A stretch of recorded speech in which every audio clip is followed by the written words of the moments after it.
네, 오늘 말씀은 우리가 너무 잘 알고 있는 삭개오에 대한 이야기입니다. 오늘 2절에 보니까 삭개오라고 이름하는 자가 있으니 세리장이요 또한 부자라라고 이야기합니다. 그는 세리장이었고 부자였습니다. 어떻게 그가 부를 축적했느냐면 당시 로마 제국의 유대 민족을 지배할 때 그 지배의 수단으로 그 민족들 중에 대표를 세워서 터무니없는 세금을 걷게 했고 또 그 세금을 걷게 했습니다. 그리고 그 일을 담당했던 사람이 바로 세리입니다. 그런데 그 세리들 중에 장인 거예요. 정한 세액 이상을 이스라엘 백성으로부터 거두어들이고 로마 제국에 정한 세액을 바치고 나머지는 자기가 가지는 것입니다. 그래서 동족들로부터 매국노라는 취급을 받고 창녀보다 더 나쁘게 취급을 받았던 사람이기도 합니다. 그러니까 세리가 주는 동전은 거지도 안 받을 정도라고.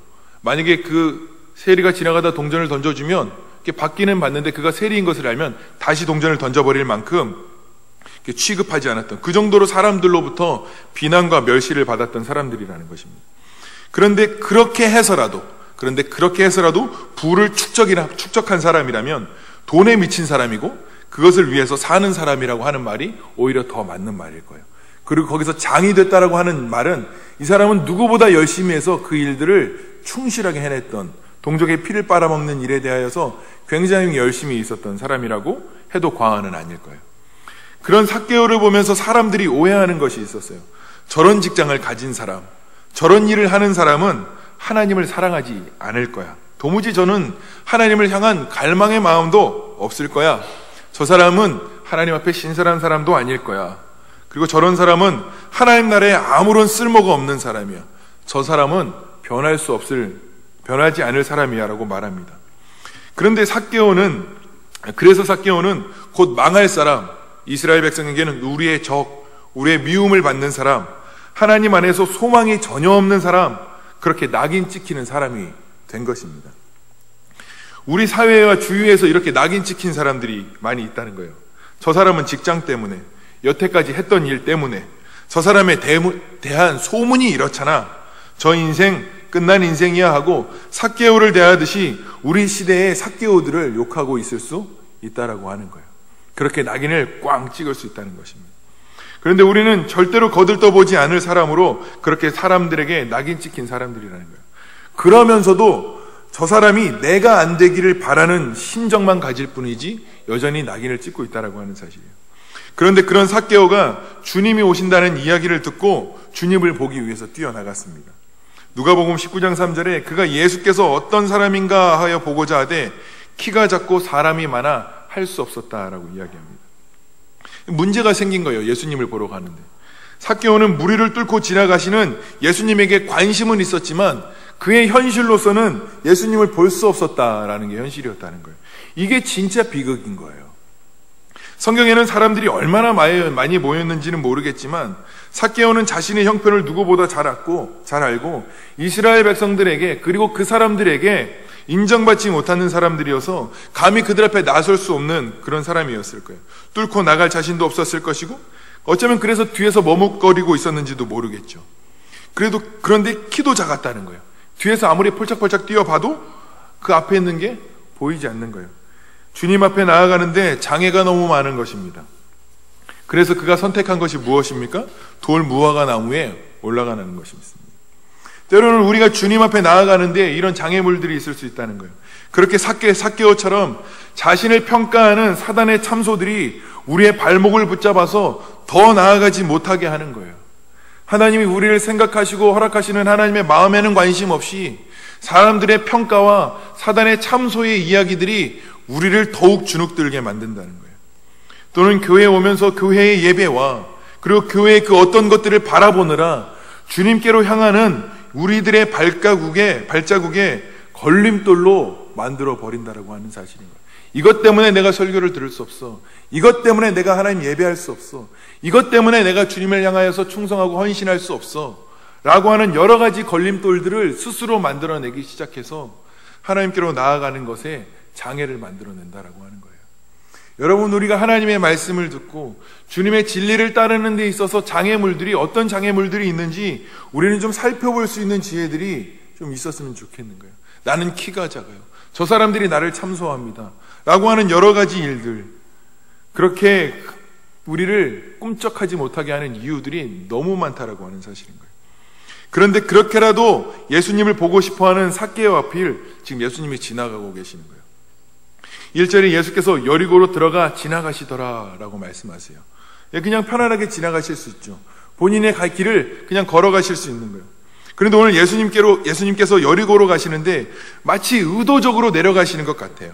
실상 모든 성경은 하나님의 의도대로 진행되어 가고 있습니다. 신기하게도 하나님이 마치 삭개오를 의도적으로 만나고 가시는 것처럼 보인다는 거예요. 왜냐하면 예수님께서 바로 전장인 18장에서 바리새인과 세리를 비유로 말씀하신 것을 실제로 들어 보이시기 위해서 지금 그 길을 걸어가고 계시다라는 거예요. 예수님께서 누가복음 18장 11절에 비유로 말씀하셨다고 이야기하세요. 11절, 12절, 13절을 제가 읽어드리겠습니다. 바리새인은 따로 서서 이르되 하나님이여 나는 다른 사람들 곧 토색, 불의, 간음하는 자들과 같지 아니하고 이 세리와도 같지 아니함을 감사하나이다. 나는 일에 2번씩 금식하고 또 소득의 11조를 들으나이다. 13절입니다. 세리는 멀리 서서 감히 눈을 들어 하늘을 쳐다보지 못하고 다만 가슴을 치며 이르되 하나님이여 불쌍히 여기소서 나는 죄인으로소이다 하였느니라. 이게 예수님이 지금 비유로 말씀해 주시는 거예요. 바리새인은 이런 자들이야. 그리고 세리는 이런 사람들이야 라고 주님이 설명하고 계시면서 이 비유에 대한 실제, 무언가 이 비유는 그냥 어떤 것을 실제를 나타내 주시기 위해서 쉽게 좀 설명하시기 위해서 비유로 드러내시는 거예요. 그 실제를 보여주시기 위해서 예수님께서 두 부자를 만나세요. 그리고 첫 번째 부자인 관원에 대해서 먼저 말씀하고 계세요. 여러분이 잘 아시는 것처럼 누가복음 18장 18절에서 30절까지 말씀하시는데요. 예수님 만나고 싶은 부자 관원이 밤에 다른 사람들을 눈에 피해서 예수님을 만나러 왔습니다. 내가 율법을 다 지켜서 행했습니다. 마치 바리새인처럼 내가 이 세리와 같지 않습니다. 나는 율법을 다 지켜 행했습니다 라고 이야기했습니다. 그런데 내가 어떻게 하면 영생을 얻을 수 있습니까? 라고 물었습니다. 어떻게 이렇게 자신 있게 스스로를 평가할 수 있었을까요? 자신은 완벽한 사람인 것처럼 자신에 대한 무한한 자신감을 가지고 있었던 사람이에요. 마치 바리새인처럼 스스로 자기를 높이는 자였습니다. 그때 주님이 말씀하십니다. 너에게 부족한 것이 딱 한 가지 있다는 거예요. 너의 소유를 전부를 팔아서 가난한 자에게 주고 너는 나를 따르라. 그때 이 부자 청년이 큰 부자임으로 근심하면서 돌아갔다는 거예요. 그렇게 돌아가는 부자 관원을 바라보시면서 주님이 말씀하시는 거예요. 재물이 있는 자는 하나님의 나라에 들어가기가 얼마나 어려운지 낙타가 바늘기로 들어가는 것이 부자가 하나님 나라에 들어가는 것보다 쉽다라고 이야기하시는 거예요. 부자는 힘들다는 거예요. 불가능하다는 것입니다. 부자는 절대로 안 된다라고 주님이 못 박아 놓으셨어요. 그런데 여러분, 이 부자 청년은요, 바리새인처럼 자신이 이루어 오고 쌓아 올렸던 것이 머리 끝까지 찼던 사람이에요. 그래서 심령 안에 예수님을 전부로 받아들일 수 있을 만한 공간이 없는 거예요. 왜냐하면 내가 쌓아 올린 것들이 너무 많았기 때문에. 그 사람은 자신을 전부로 비우고 예수님을 채우고 싶었던 사람이 아니라 내 안에 거기 부족한 일부분을 주님이 채워주기를 바랬던 거예요. 자기가 쌓아 올린 전부인 부분을 허물 생각까지는 그에게는 없었던 거예요. 그러니까 너 만약 나를 따라오고 영생을 정말 얻고 싶으면 네가 쌓아 올린 그 모든 것을 다 허물어야 돼. 그거 다 팔아서 가난한 자에게 줘야 돼 라고 말씀하시니까 그건 아닙니다. 주님. 그것은 내게 근심되어지는 일입니다. 제게 부족한 건 이만큼입니다. 다 괜찮습니다. 이 정도 내가 가지고 있는데요, 내가 부족한 건 요만큼이에요. 요만큼만 부족하다니까요. 이 부분만 채워주시면 되는데 왜 자꾸 나를 부담스럽게 하세요? 다 내려놓으라니요. 아니요, 제게 부족한 요만큼만 채워주시면 돼요. 그러니까 지나치게 말씀하지 마세요. 저 다른 거 기대한 게 아니라 주님, 저 부족한 이만큼만 채워주시면 돼요. 이 사람은 가진 게 너무 많았어요. 그러니까 주님이 전부로 들어올 만한 공간이 없는 거예요. 때로는 우리가 여러 가지 많은 것들을 가지고 있어요. 주님, 우리를 초대한다고, 주님 내 안에 계시라고 말하지만 내가 포기하고 싶지 않은 것들이 너무 많은 거예요. 그냥 마치 주님이 나의 부족한 어떤 부분만 채워주기를 바라지 내 안에 전부로 채움바 되어지기를 원하지는 않다라는 거예요. 여러분 가시나무라는 곡 아십니까? 내 속엔 내가 너무도 많아. 이런 찬양 아시죠? 이게 원래는 CCM이었다라고 얘기해요. 내 속엔 내가 너무 많아서 당신이 쉴 곳이 없다는 거예요. 바리새인처럼 내가 쌓아올렸던 모든 재물, 자기의 의, 자기 애로 만족하고 이 모든 게 가득 차올라서 주님을 따를 때에 그는 버려야 할 게 너무 많은 거예요. 주님의 진리 앞에 설 때에, 주님을 만나러 설 때에 그는 버려야 할 게 너무 많은 거예요. 이 부자 청년은 그래서 부자인 거예요. 그것들로 안정감을 누리고 그것들로 만족을 누리고 예수님 아니어도 그것으로 나는 기뻐할 수 있는 사람, 그 사람이 진짜 부자인 거예요. 그런 것들로 자기를 위안을 삼고 만족을 누리면서 살아가는 삶이라는 거예요. 그래서 간절히 소망하던 영생을 눈앞에 두고도 돌아설 수밖에 없는 거예요. 그냥 매번 근심만 하는 거예요. 하나님의 말씀과 하나님의 은혜가 우리를 찾아올 때, 살아계신 하나님의 마음이 우리 가운데 침투되어 들어올 때 그저 결단하고 결정하지 못하고 근심만 하고 있는 거예요. 영생에 대한 갈망, 주님을 따르고자 하는 갈망과 마음도 있었겠죠. 그러나 그의 선택은 무엇이었어요? 그의 선택은 자기를 만족하게 있는 것은 절대로 포기하지 못한 채 돌아서는 것이었어요. 우리들의 신앙생활에도요, 이 복음이 우리 안에 찾아올 때 부자 청년처럼 내가 포기하고 싶지 않은 것들이 있어요. 말씀이 찾아와서 우리를 부담스럽게 하는 것들이 있어요. 그런데 근심만 해요. 아니면 어쩌면 근심도 하지 않아요. 하나님의 말씀을 듣는 것에 대하여서 관심을 가지지 않아요. 그냥 예배의 의식만 지키는 것으로 내 책임을 다했다라고 착각하는 거예요. 그런데요, 삭개오라는 사람은 세리였습니다. 여러분이 잘 아는 것처럼 자기의 동족의 피를 빨아먹는 사람이었어요. 이 사람이 착취한 이 돈은 이스라엘 백성의 피였어요. 그러니까 얼마나 사람들이 싫어했겠어요. 그런데 먹고 살아야 하니까 악착같이 모은 거예요. 그게 자기에게 전부였어요. 동족에게 욕을 먹어도 괜찮고 동족에게 손가락을 당하고 비난을 당해도 괜찮은 거예요. 그런 것을, 비난과 손가락질을 당해도 그 재물 모으는 일을 포기할 수 없었던 사람이 세리였어요. 그게 삭개오에게는 오름이었고 전부였어요. 거룩하지 못하다, 죄인이다, 그런 얘기 들어도 상관없는 거예요. 난 가진 게 아무것도 없으니까 그거라도 얻기 위해서 악착같이 모으는 세리였어요. 그게 세리였어요. 동족의 피를 빨아먹어도, 내 동족이 고통을 당해도 상관없이 자기를 위해서는 피를 빨아먹을 수 있었던 사람, 그 사람이 세리였다는 거예요. 그 중에 장이었습니다. 그런데 그런 삭개오가 누구를 만났죠? 예수님을 만났어요.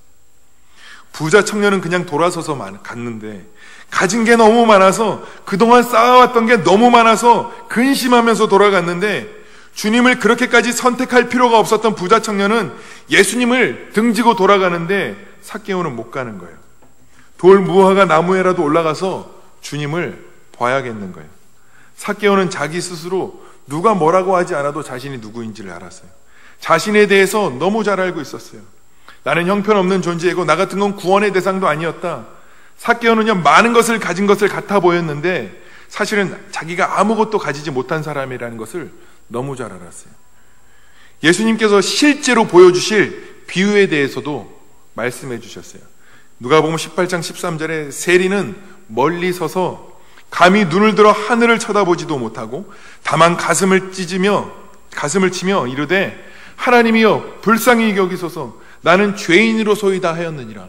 주님이 비유로 당신이 보여주실 세리는 이렇다라고 말씀해 주고 계시는 거예요. 삭개오의 마음이 그랬습니다. 비유에 대한 실제로 삭개오를 주님이 만나러 오신 거예요. 그래서 여리고를 지나서 삭개오를 주님이 찾아가신 것입니다. 그래서 누가복음 19장 5절에 예수께서 그곳에 이르사 쳐다보시고 이르시되 삭개오야 속기 내려오라, 내가 오늘 내 집에 유하여야겠다라고 하시니, 그런 그를 예수님이 보셨어요. 예수님이 삭개오를 보시고 말씀하셨어요. 삭개오야 내려오라. 자기의 이름을 알려주지도 않았거든요. 그런데 주님이 뭐예요? 알고 계셨던 거예요. 그가 누구인지를 주님은 알고 계셨어요. 그리고 의도적으로 주님이 말씀하신 그 세리를 찾아서, 그 잃어버린 양을 찾아서, 오늘 10절에 이야기하신 것처럼 인자가 온 것은 잃어버린 자를 찾아 구원하려 함이니라. 당신의 잃어버린 백성을 찾아오시는 거예요. 누구를요? 사람들은 욕하고, 사람들은 저 사람은 하나님을 사랑하지 않을 거야, 라고 낙인 찍었던 그 사람에게 주님이 찾아오셨습니다. 그리고 삭개오야 내려오라 친히 그의 이름을 불러내셨던 것입니다. 그리고 내가 오늘 너의 집에 유하여야겠다 할 때 예수님을 다 비난했어요. 주변에 있는 사람들이 다 비난했어요. 저런 죄인의 집에 거하는 게 도대체 무엇입니까?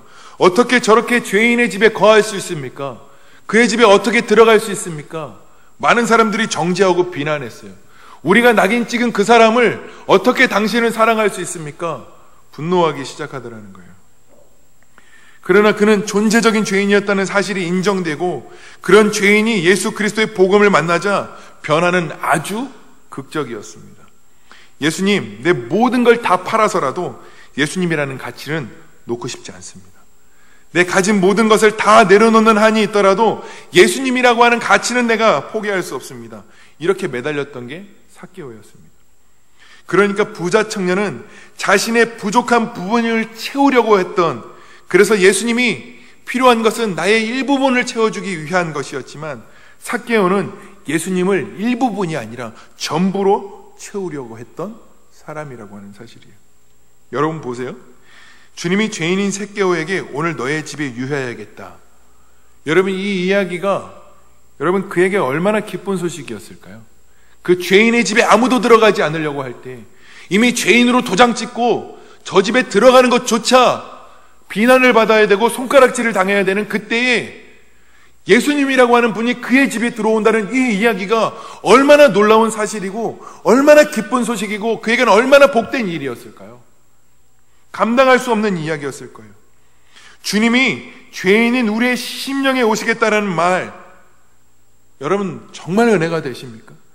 주님이 내 안에 들어오신다라고 하는 말, 내게 정말 들어오실 수 없는 죄인의 육신 안에 주님이 오신다는 것은 죄인으로서도 감당할 수 없는 이 일이 예수 그리스도께서 감당하시고 이루어 놓으셨다라고 하는 이 말이 우리에게 진정 기쁨이 되어지고 정말 감사가 되어져서 정말 주님 내 안에 오십시오.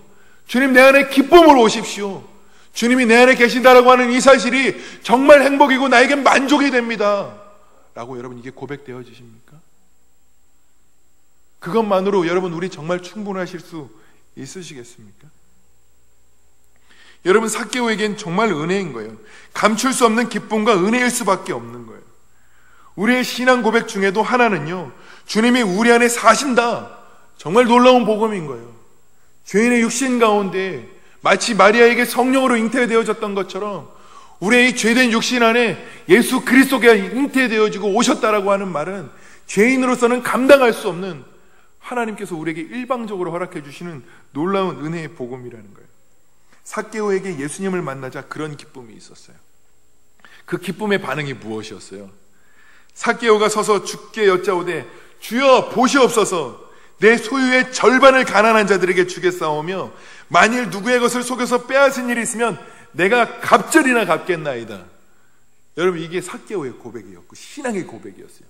정말 기쁨의 고백이었어요. 이게 삭개오가 복음을 만난 극적인 반응이었어요. 동족의 피를 빨아먹어서라도 자기의 가치 추구와 자아 추구를 위해서 열심히 달렸던 그가 뭐 하는 거예요? 돌아서는 거예요. 돌아서는 거예요.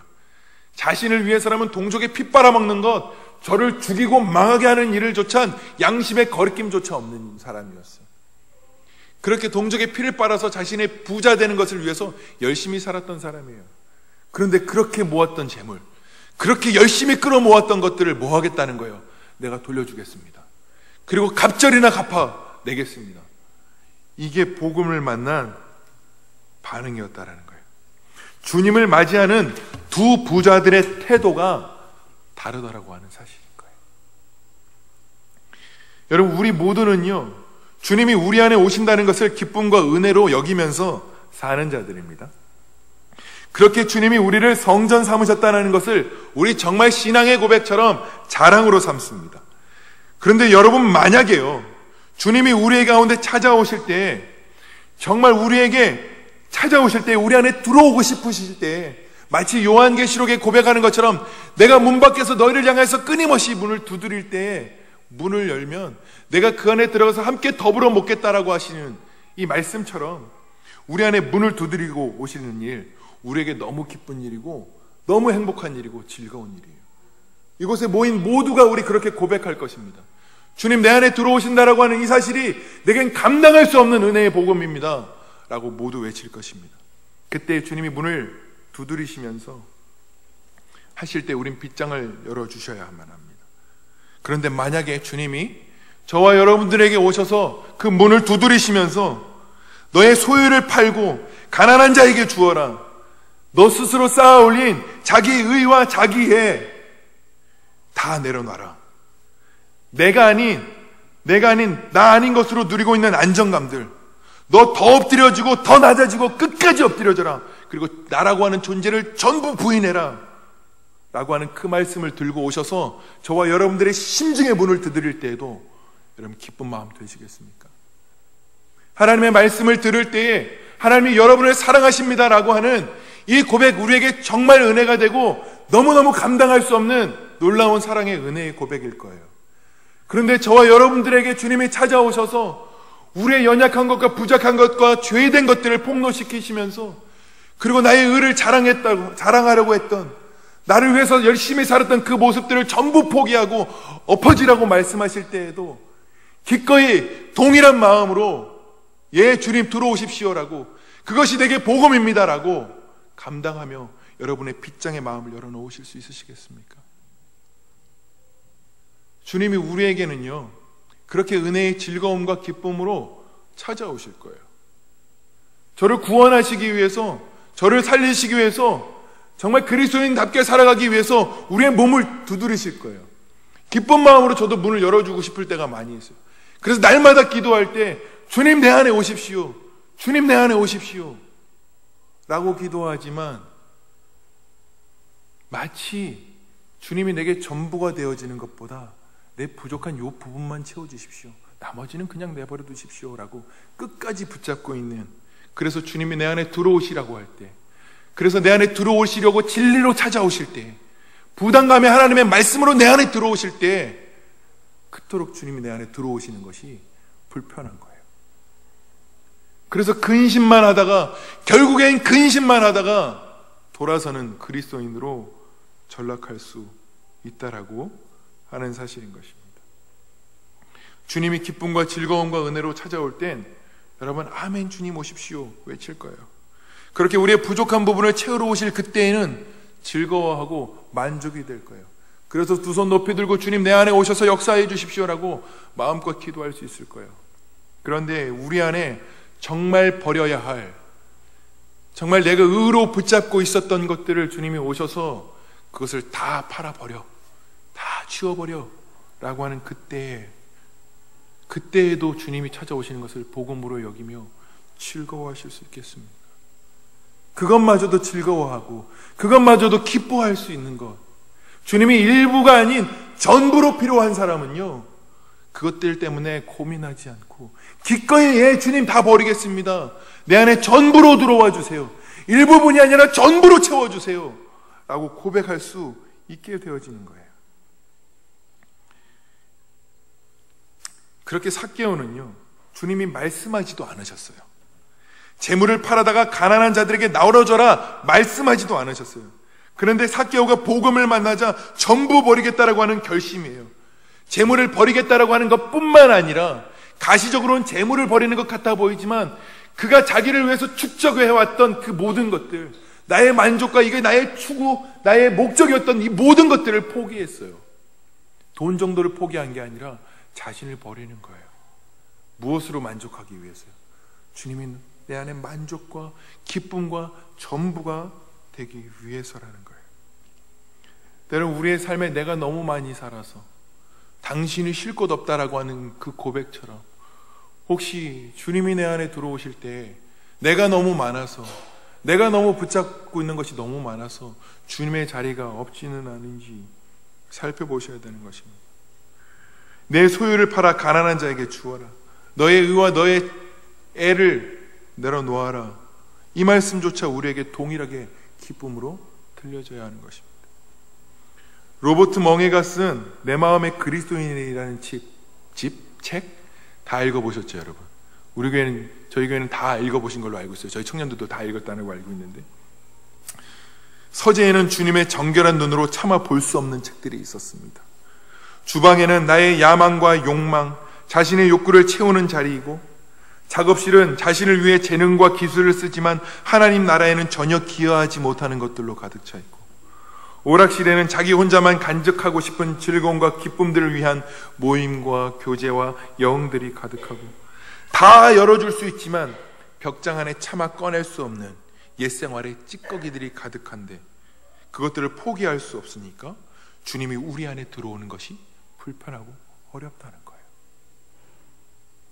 그게 우리의 삶 아니겠습니까? 여러분들 혹시 우리가 주님, 내가 너무나도 많아서 혹시 우리 부요하지는 않은지, 나의 부족한 부분만 채우는 주님으로만 만족하고 나의 전부가 되어지는 것은 부인하는, 가진 게 너무 많아서 주님이 거하실 곳이 없지는 않은지, 주님 없이 괜찮은 것들이 너무 많아서 내가 안정감을 누리고 있지는 않은지, 가진 게 너무 많아서 포기할 수 없는 나의 옛자아가 너무 강해서 주님이 찾아오시는 기쁨보다 불편함이 더 크지는 않은지, 이것 때문에 말씀을 들을 수 없고 저것 때문에 예배할 수 없고 이것 때문에 할 수 없는 장애만 찾아내는, 그것 때문에 주님이 내 안에 들어오실 수 없다라고 결정해버린 우리의 마음이 어쩌면 근심하며 돌아가는 자와 다른 게 없을 수 있다는 것입니다. 그러나 하나님의 은혜를 경험하고 예수 그리스도를 만난 사람은 그대로 주님을 전부로 받아들이는 것, 그 갈망으로 주님 앞에 달려가게 되어진다라고 하는 사실인 거예요. 때로는 우리가 은혜는 취하기는 하지만, 내 마음에 감동되고 지식을 아는 것으로 즐거움으로 취하기는 하지만, 걸음을 내어딛는 데까지는 갈 수 없는 우리는 아닌지, 아니면 혹시 우리 심령이 찢어지게 가난한데 그렇지 않다라고 숨기고 있는 건 아닌지, 우리의 마음을 정말 정확하게 들어볼 수 있어야 되는 것입니다. 여러분, 우리가 주님께로 나아갈 때 우리가 일부가 아닌 전부로 주님 앞에 나아갈 수 있었으면 좋겠습니다. 그래야 주님이 우리 안에 전부로 장악하실 수 있는 것입니다. 누가복음 18장 24절에 예수께서 그를 보시고 이르시되 재물이 있는 자는 하나님 나라에 들어가기가 얼마나 어려운지. 하나님 어떤 부자를 말할까요? 똑같은 부자였어요. 재물이 많고 적음 때문에 그가 하나님 나라를 갈 수 있고 없고가 결정되어지는 게 아니다라고 하는 사실인 거예요. 주님이 말씀하시는 그 부자는 재물이 많고 적음이 아니라 그 심령 안에 주님이 필요한 자인지 아닌지, 너무 많이 부자로 내 마음을 채우고 있어서 혹시 주님이 들어갈 자리가 없는 자인지 아닌지, 그것을 주님이 보시는 거예요. 예수님은 그 전장에 바로 부자가 천국에 들어가기가 그렇게 어렵다고 하신 말씀은 사실이었어요. 그런데 삭개오는 부자가 아니더라는 사실이에요. 그는 심령이 가난한 자였다는 거예요. 그래서 주님이 팔복에도 말씀하시지 않으셨습니까? 심령이 가난한 자는 복이 있나니 천국이 저의 것임이라. 그 말씀하신 대로 이루어지는 거예요. 그는 가난한 자예요. 가난하니까, 찢어지게 가난하니까 그렇게 절박할 수밖에 없는 거예요. 그냥 일부분 정도가 필요한 게 아니라 전부로 필요한, 내가 재물은 가졌으나 정말 가져야 할 것을 가지지 못한 이 찢어지게 가난한 심령의 애통함의 가난함이 그의 심령 안에 있었다는 거예요. 그래서 멀리 서서 감히 눈을 들어 하늘을 쳐다보지 못하고 다만 가슴을 치며 낮은 자리에서 나를 불쌍히 여겨주십시오, 나를 불쌍히 여겨주십시오 라고 하는 이 한 가지 외침만 그에게 남아있는 거예요. 이런 가난함, 이런 심령의 절박함이, 여러분, 우리가 하나님의 은혜를 찾는 우리에게, 예배를 드리는 우리에게, 하나님의 말씀을 묵상하는 우리에게 이 심령의 가난한 자의 갈급함이 있느냐 하는 것입니다. 그렇게 외치는 그를 예수님께서 더럽다고, 야, 너 세리잖아, 너의 동족을 피를 빨아먹는 놈이잖아, 내가 언제 거룩하게 살아봤어, 이렇게 얘기하지 않으시고, 가난해서 찾아온, 심령이 가난해서 찾아온 그를 밀쳐내지 않으시고, 내가 오늘 너의 집에 유하여야겠다 하나님이 말씀하시는 것입니다. 주님을 나의 부족한 부분이나 채우는 분으로 여기지 않고 전부로 채워주시길 원하는 그 심령이 가난한 자에게 내가 오늘 너의 집에 유하여야겠다 말씀하시는 거예요. 그리고 삭개오에게 그 구원의 복음을 누리게 하셨어요. 깨끗하고 거룩했던 부자 청년은 못 누렸던 이 은혜를 형편없었던 그 삭개오가 받아 누리는 것입니다. 이 소식이 심령이 가난한 자, 진짜 가난한 자에게는 그 자체가 복음인 거예요. 하나님의 말씀이 값싼 것으로 여겨지지 않는 거예요. 다른 이유 때문에, 다른 장애 때문에, 키가 작기 때문에, 누가 나를 정죄하기 때문에, 그런 장애물들 때문에 멈춰서는 그런 목마름, 심정의 절박함이 아니라 그것까지도 뛰어넘는 심정으로 달려가는 절박함, 그 간절함이 있는 자에게 주님이 찾아가시는 거예요. 그는 내 소유를 팔아 가난한 자에게 나눠주라고 하는 이 이야기조차 부담되어지지 않는 거예요. 기꺼이 수용할 수 있는 거예요. 어쩌면 내가 오늘 너의 집에 유하여야겠다라고 하는 이 임성 가운데는 내 소유를 다 팔아 가난한 자에게 나눠주라 라고 하는 하나님의 마음도 동일하게 담겨져 있는 것과 다르지 않다는 거예요. 동일하게 너의 소유를 다 팔아 가난한 자에게 나눠주라 라고 하는 그 문자 안에는요, 내가 오늘 내 집에 유하여야겠다 라고 하시는 하나님의 마음도 함께 담겨져 있다라고 하는 사실인 것입니다. 주님이 이 소식이 심령이 가난한 자에겐 진짜 복음이고 그 자체가 복음이에요. 그런데 부유해서 포기해야 될 것이 너무 많은 사람들은요, 그렇게 찾아오시는 주님이 복음이 아니라 부담스러운 거예요. 문 밖에서 주님이 두드리셔도 마음의 빗장을 끝까지 열어주지 않는 거예요. 주님이 부자 청년에게 말씀하셨던 것처럼 다 팔으라고 말씀하시는 게 부담스러우시니까요. 주님이 그렇게 말씀하실 게 뻔하니까 기도도 하지 않는 거예요. 제가 우리 청년들에게 그런 이야기를 했습니다. 너무 아름다운 자매가 저에게 와가지고, 목사님 너무 잘생겼어요. 결혼하고 싶어요. 우리 일주일간 기도해 봤으면 좋겠습니다 라고 이야기할 때 제 마음이 정말 평안하겠어요? 근심이 되겠어요? 평안하겠죠. 제가 솔로였을 때 너무 평안하겠죠. 그러니까 일주일 동안 기도해요. 이 흥분된 마음을 감출 수가 없으니까, 하나님 정말 이 평안한 마음을 감출 수가 없어. 정말 하나님 허락하시는 것 같아. 이리로 갈 수 있잖아요. 그죠? 아닌가요? 근데 만약에 여러분이 결혼해야 되는데 저같이 생긴 사람이 향수기가 와가지고, 저 여러분 너무 사랑하는데 저하고 한 일주일만 기도해 보시겠어요? 이러면 여러분 마음에 근심이 되시겠어요? 먼저 은혜가 되시겠어요? 대답을 하세요. 근심이 되시죠? 은혜가 되세요? 웅얼웅얼 되는 거 보니까 이제 근심이 되시겠죠? 그러니까 이 사람은 기도하기도 전에 이미 마음이 불편한 거예요. 한 일주일 끝에, 향수가 하나님 기도도 안 하게 하시는 것 같아. 그냥 불편해. 이거 안 되겠어. 이리로 가는 거. 그냥 그 마음의 빗장을 하나님 마치 왜 기도하지 못하는 이유가 뭔 줄 아세요, 우리가? 하나님이 향수기랑 결혼하라고 할까봐. 그 기도 못하는 거예요. 여러분 혹시 그럴 때 있으세요? 내가 기도의 자리에 앉았고 내 안에 문제가 생겼을 때 기도하지 않아도 어디로 가야 되는지를 너무 잘 아는 거예요. 그런데 기도하면 그 길 가라고 말씀하실까봐 기도하는 게 그토록 마음 어렵습니다. 저 부부 아내끼리 다툴 때 있거든요. 우리 집에 선지자가 있거든요. 다툼이 일어날 때 분명히 내 마음 안에는 어떻게 해야 되는지 너무 잘 아는 거예요. 지고 싶지 않은 거예요. 내가 꺾이고 싶지 않은 거예요. 그래놓고 뒤에서 그래야 된다는 걸 너무 잘 알아. 그런데 기도하면 부끄럽고 수치당하고 마음도 어려우니까 기도하고 싶지 않을 때가 있더라는 거예요. 여러분 어떠세요? 정말 주님의 뜻을 구하려고 앉을 때 무릎 꿇고 앉기도 전에 하나님 응답 오실 때 있잖아요.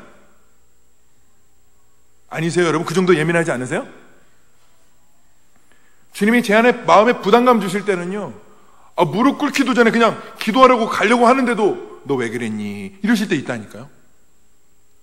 그럴 때 있으시잖아요. 그때 그 마음 내려놓으라고 할 때 할렐루야 주님 복음입니다 라고 외치세요? 아니면 마음에 빗장을 걸어놓고 근심하면서 그건 아니야, 이게 맞을 거야 라고 돌아가세요? 저 돌아갈 때가 너무 많은 거예요. 주님의 뜻 너무 잘 알겠는 거예요.